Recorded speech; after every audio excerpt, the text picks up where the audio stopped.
The Samsung Galaxy S20 Ultra comes with an unprecedented camera that allows you to zoom in further than on any other phone, and it's also got a completely reimagined 108 megapixel main camera with a huge sensor size. And I mean, just look at the size of the camera array on its back. But is this overhaul of the camera system enough so that Samsung can win back the top spot in the camera phone game? To find out, we took a bunch of photos with 4 phones that are all competing for that privilege. Which one takes better pictures? Let's take a look. And first, we kick off this comparison with probably the coolest new feature on the S20 Ultra and its ability to zoom in while retaining crispy clear detail. But starting at the 2x zoom level, you would notice that the S20 Ultra is actually not as detailed as even last year's Galaxy Note 10 Plus. That might be surprising, but there is a reason for that. While the Note has a dedicated 2x telephoto lens, the S20 Ultra's periscope camera only starts working once you reach the 4x zoom level. This means that the quality of zooms from 2x right to the 4x mark is actually not as good as it used to be on previous Samsung phones. At this range, the S20 Ultra is just using plain lossy digital zoom. And one more example shows that once again, the level of detail at 2x magnification is not quite as good as you have on the other contenders. But once you reach that 4x zoom level and the periscope lens kicks in, you notice an immediate change in the balance of power. The S20 Ultra easily grabs the win in this round with a very clean and detailed image. We do one more comparison, this time at 10x zoom, and this is probably the point where the difference between the Ultra and the rest is most pronounced.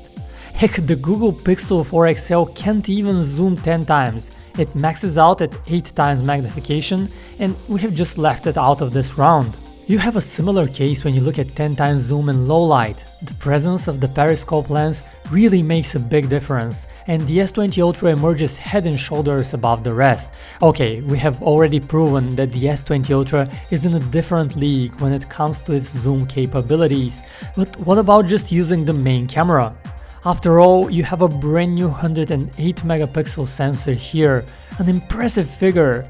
It defaults to taking pictures at 12 megapixels though, as it combines 9 individual pixels into one, let's call it super pixel to achieve that, and the results should be a photograph with a superb quality. Is that really so though? We like the image from the Ultra here, it has nice colors and a cheerful bright exposure, but the dynamic range on the Google Pixel is still superior, and the other two also capture very good looking shots. We really think this second image shows some of the peculiarities of the camera on the S20 Ultra.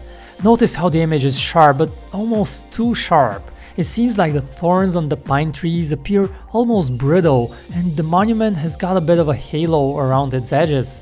That is due to an excessive amount of over-sharpening that Samsung is applying, and while we do appreciate the detail, that is a bit of an overkill.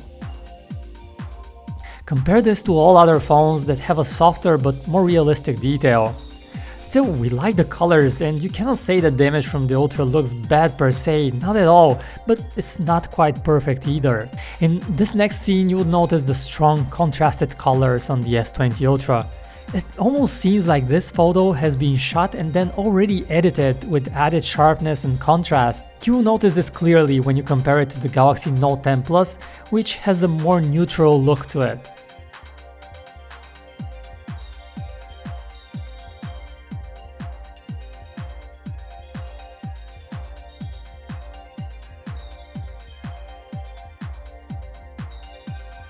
In our next scene, number 4, again you would see the striking difference in sharpness. The S20 Ultra makes everything appear extra sharp, and you easily notice it when you contrast the photo against the one taken by the Note 10 Plus. The Google Pixel 4 XL here shows that it can still capture amazing images, as you can see how the dynamic range and the depth of color that it has captured surpasses that from other devices, and this time we'd easily pick it as the winner in this round.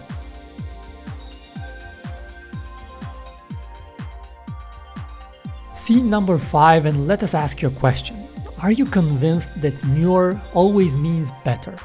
That is not always the case, and this scene shows it.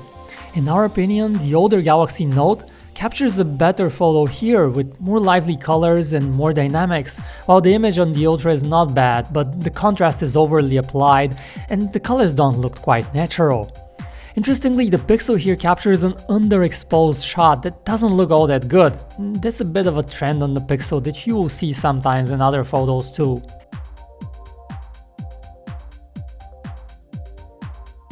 In the next scene, number 6, the differences between the phones are not huge, but look closer and you would notice that the Google Pixel shot pulls ahead. It just looks good. The white balance, the detail that is not overly sharpened, the dynamic range, the color depth, it is the photo that we would pick here. And let's finally jump to scene number 7 with the entrance of the restaurant, and here the Ultra has captured a very nice looking photo with beautiful colors and a nice exposure. The rest of the phones are also doing quite well and this scene looks pretty good on all of them, but we'd pick the Ultra as our favorite. Okay, we have looked at a few day shots, but what about portrait mode or live focus on Samsung Galaxy devices? The S20 Ultra has the option to capture 2x zoom portraits with the live focus mode, but it uses simple digital zoom since it no longer has a 2x zoom lens. And the quality is decent, but it's a bit of a regression compared to live focus photos captured on the 2x telephoto lens of the S10 series or the Note 10 Plus. Here you can notice how half of the face of our model is overexposed and burned, and the picture is no match for the quality that you get from the other 3 devices.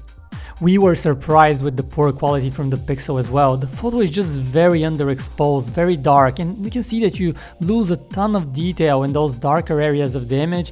It doesn't look great either. And in the second portrait, there is no harsh light to throw it off, and the Ultra does a pretty good job, and we like the strong inky colors. Still, the Galaxy Note 10 Plus has quite a bit more detail, and we'd take that photo over the Ultra.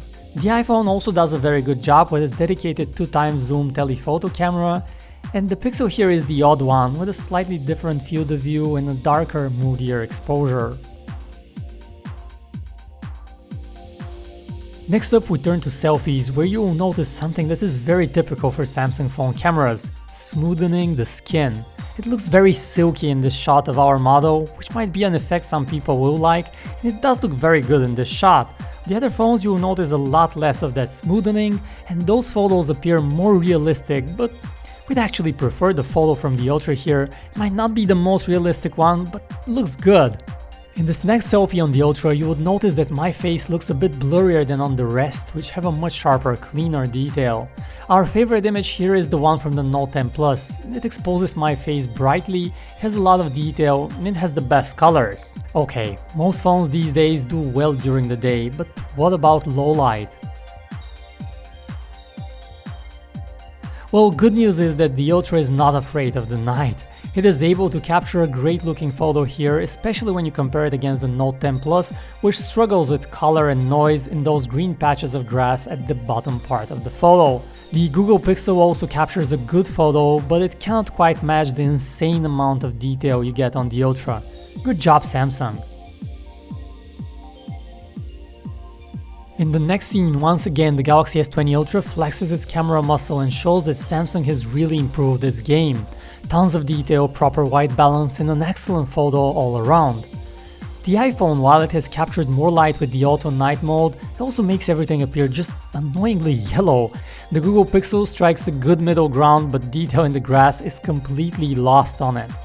And finally, the Galaxy Note shoots a decent photo, but nowhere nearly as detailed as the Ultra. Jumping to night scene number 3, and it's a close call between the S20 Ultra and the iPhone, but we'd give preference to the iPhone here. It just has the better dynamic range and a more controlled image. Last but not least, we included this one image to show that the Ultra sometimes has its low moments too. While it did exceptionally well in low light most of the time, here it botched the photo, and you'll notice in both the weirdly rendered neon sign and the bushes at the bottom don't have the detail and the clarity that you get on other phones. All in all, the Galaxy S20 Ultra has a camera that deserves to be in the conversation for the very best camera phone of 2020. Is it the single very best one out there? Well, in some cases, yes, especially when you zoom in more than 4 times, but also oftentimes in low light it does a stellar job. We do feel, however, that Samsung tried a bit too hard with it. There's an excessive amount of sharpening that often makes objects in the photo appear too sharp and almost brittle. Now, the iPhone once again proves that Apple is able to create a very reliable and consistent camera. It does well in all sorts of conditions, but we're still puzzled with that persisting yellow tint to images. The Google Pixel 4 XL often impressed us with its dynamic shots that looked professional and exceeded our expectations of a phone photograph. However, it was not consistent, and the Ultra often outdid it in low light, which is a bit surprising. Finally, the Galaxy Note 10 Plus proves that not everything old is necessarily worse than newer gadgets. Its softer detail looks more flattering and realistic in many pictures. It does a better job with selfies most of the time. It's a bit behind the rest in low light photography. And can we pick a favorite? Well, not really. All of those phones have their strong points and their lows, but once you know them, you can work around those shortcomings and enjoy snapping pictures. After all, that's what this is all about. And this, guys, wraps up our camera comparison between the S20 Ultra, the iPhone, the Pixel and the Galaxy Note. We hope you enjoyed this little distraction from these tough times. We wish you and your loved ones to be well, stay healthy, stay at home, and we'll see you in the next one.